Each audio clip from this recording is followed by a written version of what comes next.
In this lecture, we'll be looking at the relationship between gender and language. We will engage the idea of socialization and enculturation as it relates to how men and women are interacting with their language community and ultimately how they are incorporating linguistic traditions into their own sense of identity, in this case, based upon the concept of gender. In today's society, specifically in Western society, the topic of sex and gender in general is somewhat controversial. It relates very much to how a state level society attempts to organize and understand its citizenry. We're going to take a step back from that more controversial aspect of gender and gender identity and focus more on how anthropologists look at gender. We'll look at it through a biological lens, we'll take a look at it through a cultural lens, and then we will sew all of that together with regard to language and use some linguistic examples to help us better understand that. Men and women differ genetically. We know this. Women have two X chromosomes, and men have an X and a Y chromosome. We also know that at the time of conception, a father's genetic makeup helps to determine a baby's sex because he has the Y chromosome, which he transmits as part of the process of conception. The mother always provides the X chromosome. The chromosomal differences that we see in human beings is expressed in a variety of ways. Let's start out with the biological concepts. We know that there are hormonal and physiological contrasts between those we consider to be biologically male and biologically female. We also know that humans, as primates, are sexually dimorphic, meaning there is a visible and behavioral difference between males and females. Women and men do not just differ in terms of primary and secondary sexual characteristics. There are additional kinds of physical and, as I said, behavioral qualities that we see differentiating between these two biological distinctions. We know that there are differences in terms of average weight and height. We know that there are differences in terms of strength and generally life related longevity. Women tend to live longer globally and historically than men. Um, in a given population, men tend to generally be taller by as much as 12%, and also they will generally weigh more as well, and this includes things like bone density and all of these other kinds of biological or measurable or observable kinds of qualities. Of course, there is considerable overlap in the modern age. So when we take a look at sexually dimorphic traits among humans, over time we realize that this gap or this difference between the biology of men and women has very much changed. In fact, that 12% is rather generous. It can be very much less than that, and in fact, we can see a complete reversal of that. Now, if we look across the Primates order, we realize that humans are, again, sexually dimorphic in nature, but they are not as hyper expressed in terms of this biological quality as we would see with orangutan or gorilla. And yet they are more well expressed than among the lesser apes, in this case, gibbons and siamangs, where it is very hard to differentiate between males and females when you initially just observe them in the wild or in captivity. So one of the things that many researchers in biological circles, in terms of biological anthropology, attempts to engage with regard to this kind of biological side of gender and the notion of sexual dimorphism is looking at the role it may have played in human ecology and the development of what becomes cultural ecology. The idea of, what is the adaptive reality for sexual dimorphism? What role did it play? Well, of course, other worldviews, especially religious worldviews, are going to frame it in a way that is more in accordance with a holy writ and things like that. So there is a strong, biological perspective in the modern world, but then more ancient, there is a much more of a cultural perspective as well. And we're going to be taking a look at now more of the cultural perspective. The anthropologist Ernestine Friedel gives us a working idea with regard to this divide between the biological and the behavioral. The biological nature, just paraphrasing her work, of men and women should be seen not as a narrow enclosure limiting the human organism, but rather as a broad base upon which a variety of structures can be built. The idea that things like the roles of men and women, or how we symbolically represent identity as it relates to masculinity and femininity, these are things that become extremely important to the work of the cultural anthropologist, and how those are expressed in language. So, if you have ever learned a language that is not your own, being able to identify, let's say, nouns and noun classes as they relate to gender, these are important kinds of things to track and to keep an eye on. And I would challenge you to think about the social context of those engendered concepts or symbols. So when we think about, again, men and women and gender and what it means to the work of the anthropologist, we can kind of summarize all of this in terms of the divide between biology and behavior, and then focus more on behavior with the notion that gender refers to the cultural construction of how one defines female and male or something else, because we know that from a non-biological sense, from a sociological sense, from a social sense, there's more than just this kind of basic duality. There are variations on that, right? But the idea of how the culture constructs those identities and interacts with those identities, those are what we'll be really focusing on as part of this lecture. Margaret Mead, early on in her career, focused on growth and development. She focused on socialization and enculturation, and of course she focused on how gender and the construction of gender occurs in the developmental history, psychological history of an individual. And so she did her early ethnographic work in Papua New Guinea. Her book, Sex and Temperament in Three Primitive Societies, initially published in 1935, second edition was 1950, but then of course it's continued to be published even today. This was a text that was based on her fieldwork in three societies, and she was looking at the Arapesh, the Mung Dungmor, and the Chimbuli of what is today the Papuan subcontinent. And she was looking at personality as it related to gender. So, how do personalities vary between men and women in these different island environments, in these different subcontinent environments? And what she found is that the Arapesh, for example, or in Arapesh culture, men and women both act as we do here in the West or in the United States. They have specific expectations for men and women. Women, according to Mead, were connected with more parental themes in the language and in the culture. They were considered to be more thoughtful in terms of thinking through the consequences of particular kinds of actions and then being responsive following that more contemplative process. And then they were considered to be, according to the ethnographic responses, to be more mild, as opposed to men who were kind of the opposite of all of this.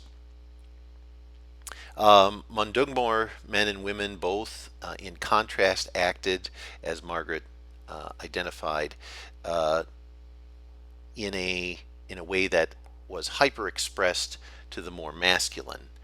Men were, of course, even more of an extreme in how this was being expressed. They were considered more fierce and more aggressive, and many of the symbols and many of the socializing themes associated with that were a hyper expression of that.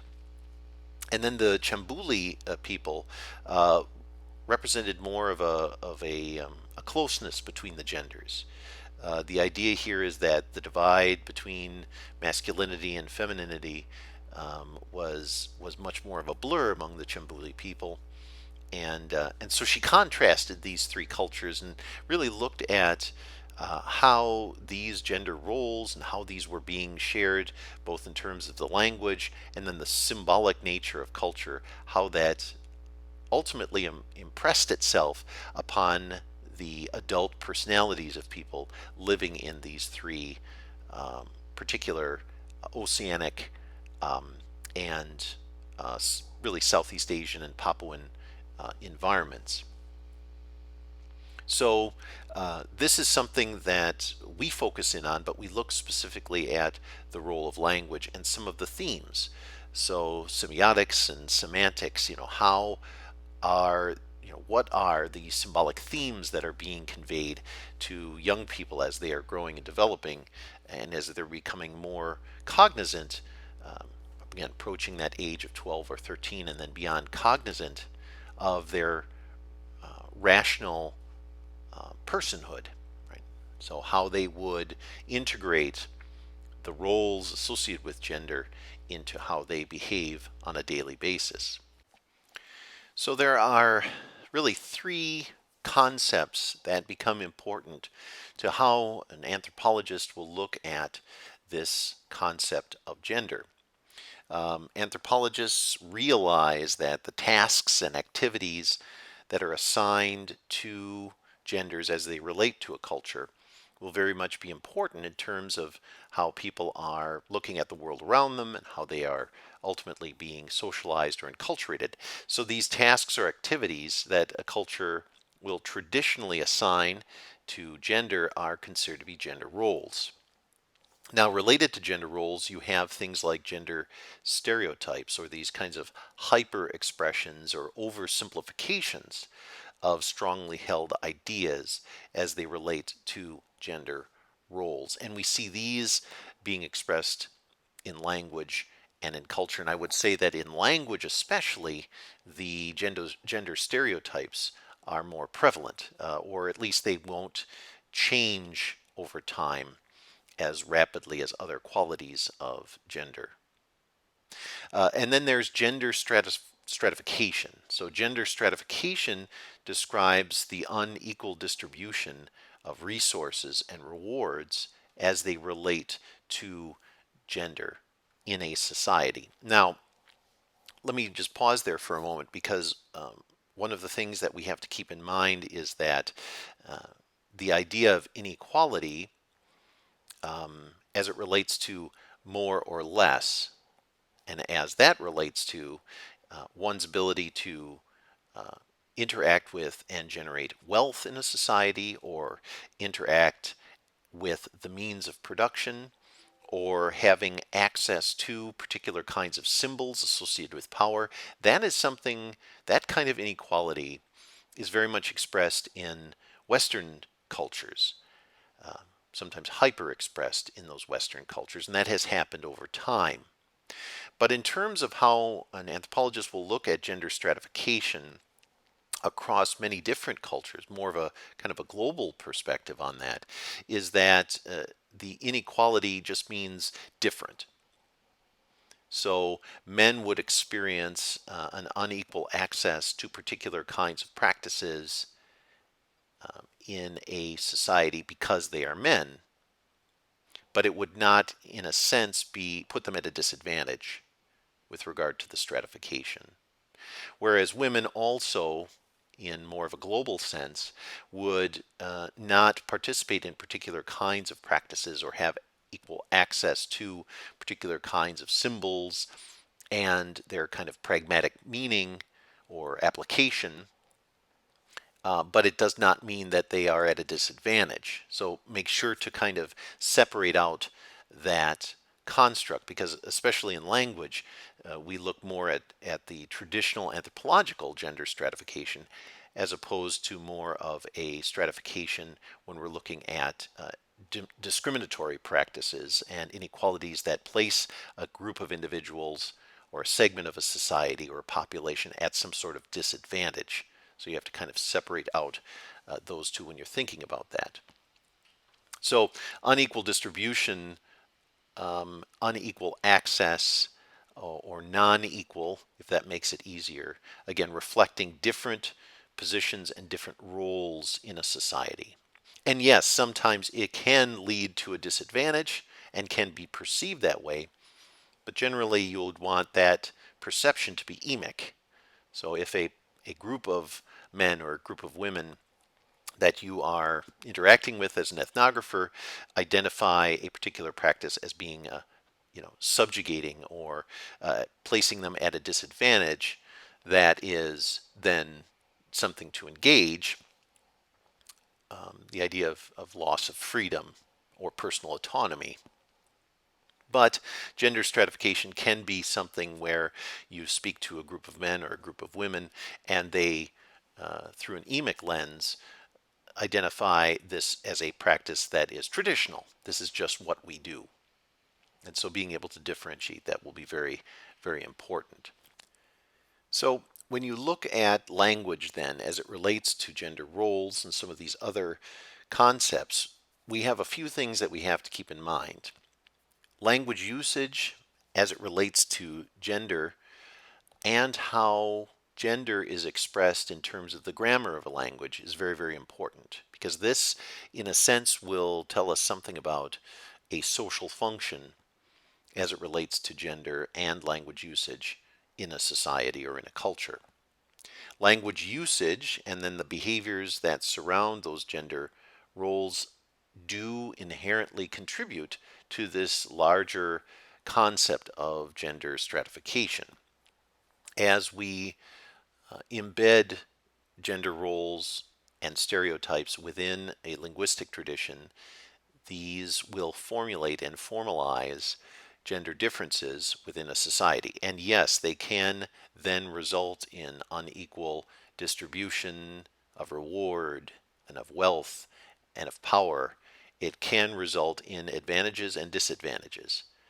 But we will want to always look for that in our study of language when we're looking at language through an anthropological lens. If we turn to the more traditional context for anthropological study, in this case stateless societies, we can start to see some of these qualities in a little bit more of a kind of a controlled format. So in her study of the Longut of northern Luzon in the Philippines, Michelle Rizaldo looked at gender differences, and she focused on how these gender differences related to cultural values, especially cultural values that are emphasized or things that were considered to be positive or important to the culture and those within it. So the positive cultural values placed on things like adventure or travel or knowledge of the external world, and how that, in a sense, was different for men and women based upon these gender roles. More often than not, women were, again, associated more with the home, more with sedentism, whereas Longut men, the headhunters, right, the classic headhunter motif in popular culture, but then also research, they would travel quite a bit more. They would travel to distant places. As a result, men in their language and language usage, and then also in their expression of knowledge in the world around them as they explained it, they would have a greater connection to the external world. They amassed their experiences there and returned to express their knowledge as it related to this greater kind of cosmology of adventure, and of interaction with the external world. There would be much more public oratory as it related to men. They would share their adventures. They would be the storytellers and the tellers of tales. On the basis of her work, and as she related it to other stateless societies, there was this deeper understanding that these kinds of differences of experience ultimately resulted in this kind of gender stratification. That men, because of their travel, because of their knowledge of the external world and the surrounding world, were much more the carriers of the language and the culture than women were in a public sense. Yet, in a private sense, Rosaldo and others found that, again, women were the primary socializers because they were more sedentary, they were at the home, they were raising the children, and they were conveying a lot of those meanings. But again, a great deal of those meanings were being extrapolated from the experiences of men. So it was a very unique kind of symbolic experience in terms of these cultural meanings. Who is the holder of the social values, the cultural values, and then who is the individual communicating those social values through a process like socialization. So again, overlap, but yet differentiation between individuals according to gender and gender roles. In this slide, I have a translation that Rosaldo did of one such story, a story in this case being conveyed traditionally from a mother to a child. This would fit into more of that kind of folklore and folktale kind of environment and the storytelling piece. We saw this with the Binadari, and then we also saw this in our Chinese example. And there too, we were seeing, gender playing itself out in terms of who is giving the story and then who is expressed within the story, right? So those motifs, those values associated with more masculine themes embedded within the story, but then a more feminine process or action as it related to this actual storytelling process, connecting it to child rearing and things like that. Feel free to pause the lecture at this point and to look more closely at the meanings that are embedded in this translated story. So when we look at politics, economics, and the social constructs that are assigned to gender in society, there are a few more terms that we can then start to apply to some of the themes that we see expressed in the language. And so let me just take a moment here to talk about patriarchy and matriarchy, because these are things that very much are connected with power. But remember, when you're looking at power, think of it more through that kind of structural functional lens as to how it is functioning and whether or not people within the culture itself or within the society recognize it as an advantage or disadvantage. We're looking at themes here that are more akin to, well, this is how life is, this is how things are done, these are what we have come to expect of males and females or any other of these distinctions. So, from an anthropological sense, what is patriarchy? Now, patriarchy is a social and political environment where symbols and sources of power have some sort of masculine theme to them. So again, it's not saying that, but it can be a case where men are in power or have greater access to something. It just is a situation in an anthropological sense where these themes, these motifs, these symbols are generally masculine. Whereas matriarchy, which will develop that a little bit more, and I'll give you a cultural example, these are situations where social and political symbols or sources of power and control are either masculine or feminine, or they are a little more fluid. So when you're thinking about patriarchy versus matriarchy, it's not simply a society run by men and a society run by women. It's a little different than that.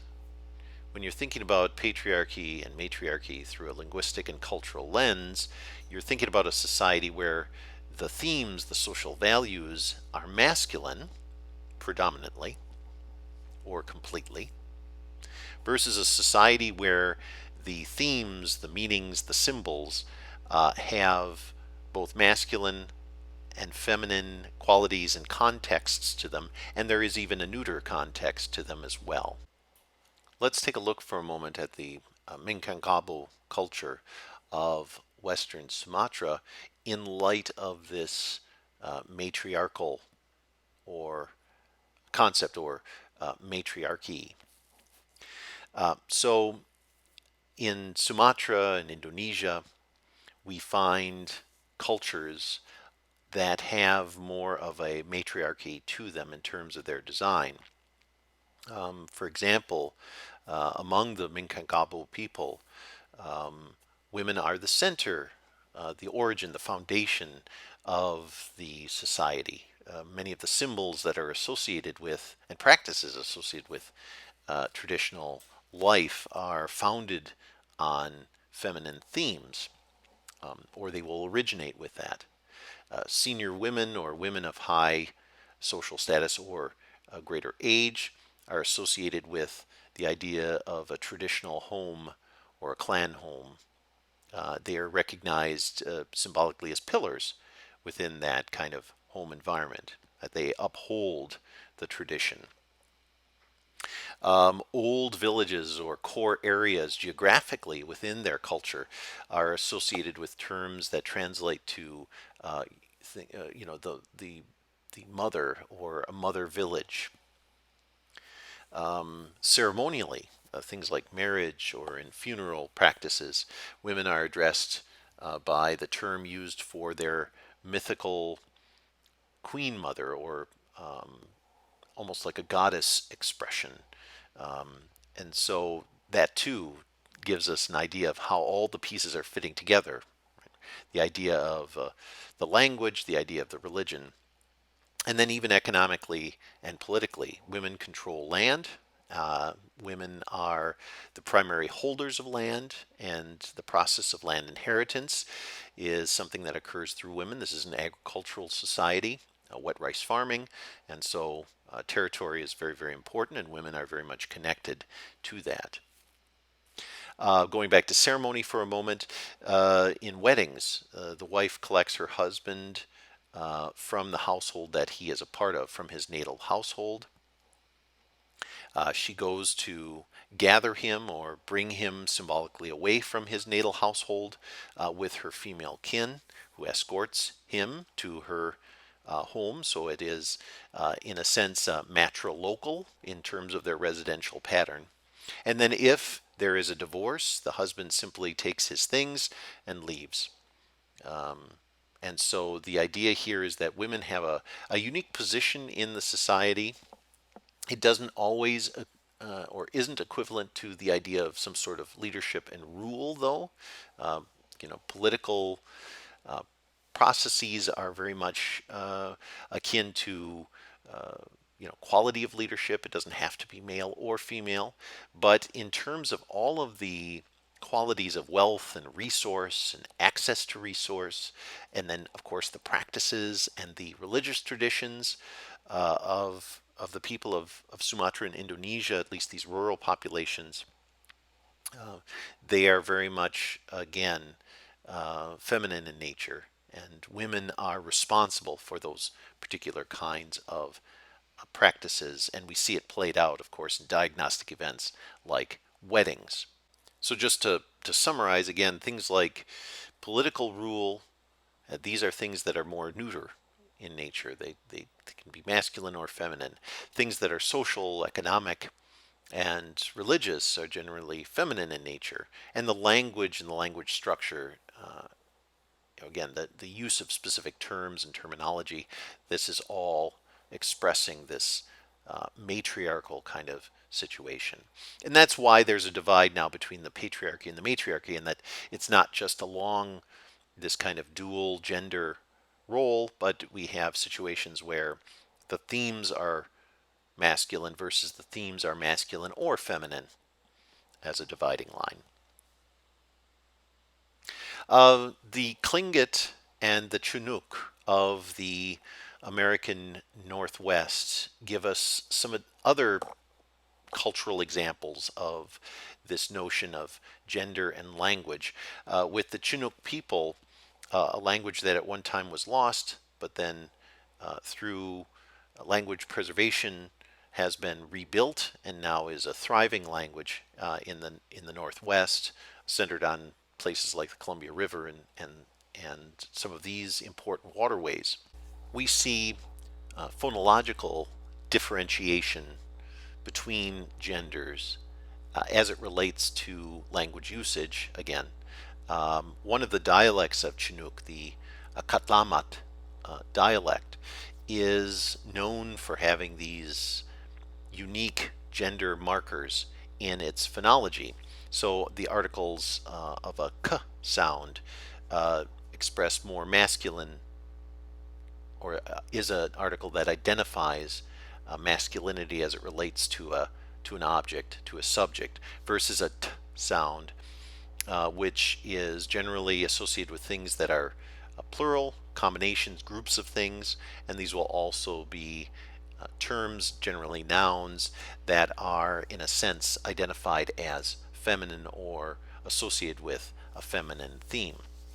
Prefixation also occurs in this society, and you can get a compounding effect with prefixation. Again, masculine themes are generally singular, again, have an sound as a prefix to an expression, and these are things that are, again, associated more with the roles of men, versus women, which would have an sound, but it does not carry over to that plurality again. It is also associated with singular terms, more often than not associated with nouns, and the prefix can be, in this case, identifying a feminine social context for the expression, but it does not necessarily mean that we're dealing with more than one object.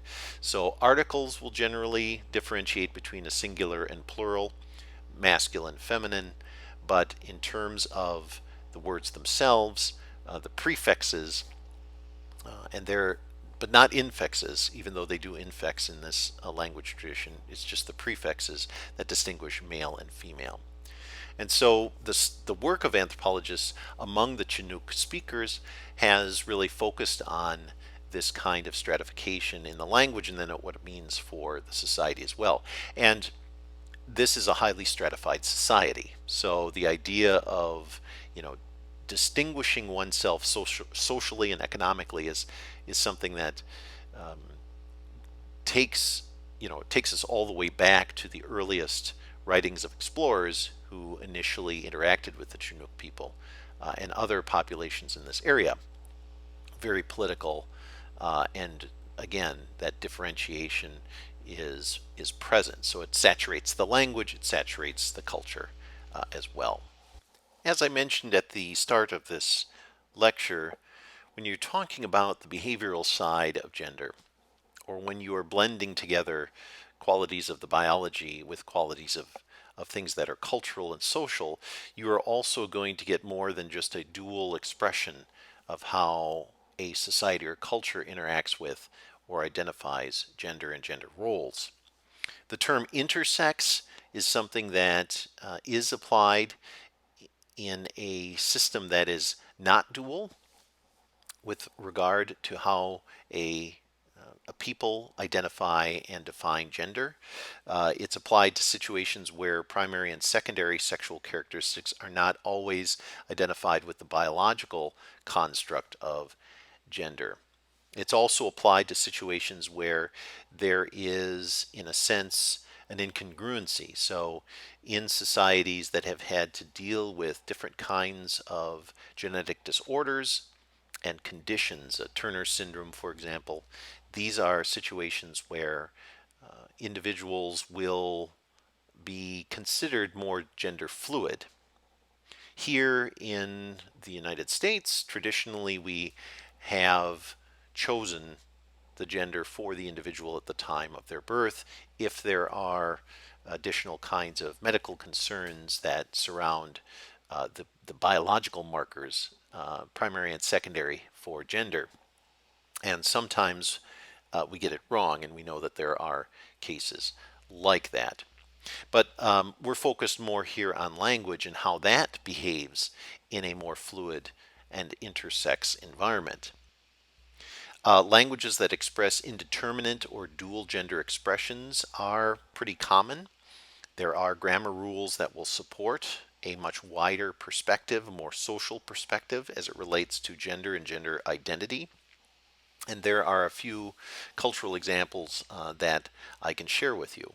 Here in North America, there are several indigenous tribal nations, including the Zuni of the American Southwest, that have historically, and one would assume prehistorically, even though the archaeology does not support it as readily, they have included gender variant individuals. The term two spirit sometimes, people that are both masculine and feminine, both male and female, in terms of the kinds of social roles that they are adopting in the society. The idea of performance of a third gender upon the, let's say, the death of a loved one in a household, how a wife or a husband will be, in a sense, constructed out of a specific kind of need, and that becomes almost a third kind of gender expression. Religious leaders, people who have medicine or shamanistic kinds of abilities or powers, these also sometimes can be individuals that are taking on both male and female roles in the society as it relates to religion. In some Balkan state societies, there are these constructs of sworn virgins, individuals born female who assume male gender roles and activities in order to meet some sort of societal need. When there's a shortage of men, for example, we know for example, in the Balkan states, they have experienced some pretty terrible expressions of warfare, and we see this pretty extreme demographic difference between males and females. When a male or when a female is not present, you know, how do we adapt? And sometimes these kinds of households will develop out of that. They are not a traditional marriage in the sense, but it's more out of necessity. Among Zuni speakers, again, we find nouns and verbs that will either be shifted or transitioned with regard to the social context. So you might feminize a masculine noun or verb, or vice versa. In Albania, the Geg tribe, they have a dialect that has a similar kind of more fluid expression to it, where you can take a masculine term again and make it feminine, given the context of what is being discussed or described.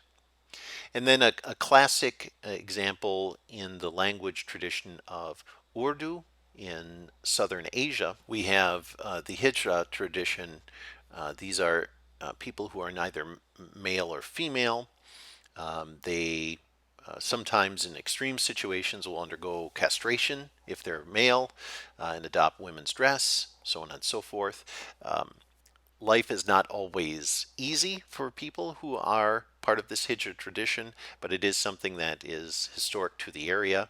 The Hijra identify with the Indian goddess, a mother goddess, that is believed to be channeling her power through them and giving them this celibate lifestyle and this lifestyle that is very much in between these two realities. And there are qualities of the language that also is, especially religious expressions of the language, which are gender neutral or will sometimes transition between a masculine term and a feminine term. The last example that I have here for you, and probably the most extreme, has been studied since the late 1960s, the Atoro people of Papua New Guinea. Now, among the Atoro people, this again is a stateless society, generally small-scale subsistence farming, but the divide between males and females is pretty significant. However, there are practices that are sometimes referred to as kind of ritualized homosexuality within the culture, because in this case males are, or the bond in a sense, the marriage bond between a man and a woman is seen as an environment where the intercourse that occurs in that kind of setting is designed for procreation, and that there is a limited source for men to be able to do this. That the kind of ancestral spirits which aid in the process of giving life to the zygote, the developing embryo, the fetus, the child, that it is through the semen that the life is given, in this case, to that developing child, and that is a limited resource. So the idea here is that intercourse in a more romantic sense, for the sake of intercourse, for example, is something that is not as common within the home as one would expect it to be, and that this kind of interaction is actually occurring outside of the home between men. And again, so this idea of homosexuality and the interactions of men and the interactions of women are very extreme in this case. It is a more of a patriarchal society, but one in which there is this underlying religious tone to relationships. And this too, in those religious expressions and ceremonial environments, you will see this kind of interaction, almost kind of a dramatization of this unique cultural view of sexuality and of the role of sexuality in the home, and as it relates to the role of sexuality earlier in life, as the child, the young man or young woman, as they are coming to adulthood, are being introduced to that part of their identity, or that theme within their life.